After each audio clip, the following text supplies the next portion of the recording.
നമസ്കാരം, കൊട്ടാരക്കര മീഡിയയിലേക്ക് സ്വാഗതം. ഉത്തർപ്രദേശിലെ പ്രയാഗ്രാജിൽ മഹാകുംഭമേളയ്ക്കിടെ തിക്കിലും തിരക്കിലും പെട്ട് 10 പേർ മരിച്ചതായി റിപ്പോർട്ട്.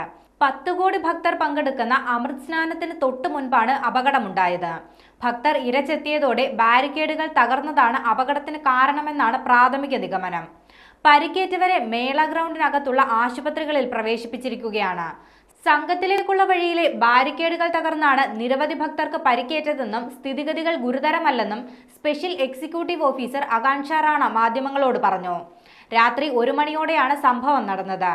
70-ലധികം പേർക്ക് പരിക്കേറ്റതായാണ് പ്രാഥമിക വിവരം.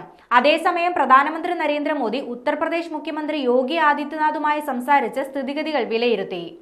അടിയന്തര നടപടികൾ സ്വീകരിക്കാൻ പ്രധാനമന്ത്രി ഉത്തർപ്രദേശ് സർക്കാരിന് നിർദ്ദേശം നൽകിയിട്ടുണ്ട്. അപകടത്തിന്റെ പശ്ചാത്തലത്തിൽ ഇന്നത്തെ അമൃത് സ്നാനിൽ പങ്കെടുക്കേണ്ടെന്ന് അഖില ഭാരതീയ അഖാര പരിഷത്ത് തീരുമാനിച്ചു. സംഗമത്തിൽ മുങ്ങിക്കുളിച്ച ശേഷം എല്ലാവരും വളരെ വേഗം സ്ഥലത്തുനിന്ന് ഒഴിയണമെന്ന് അധികൃതർ നിർദ്ദേശം നൽകിയിട്ടുണ്ട്. തിക്കിലും തിരക്കിലും പെട്ട് ഭക്തരുടെ നിരവധി സംഘങ്ങളും കുടുംബങ്ങളും വേർപിരിഞ്ഞെന്നും ആളുകൾ ബന്ധുക്കളെ തിരഞ്ഞ് നടക്കുകയാണെന്നും വാർത്താ ഏജൻസികൾ റിപ്പോർട്ട് ചെയ്യുന്നുണ്ട്.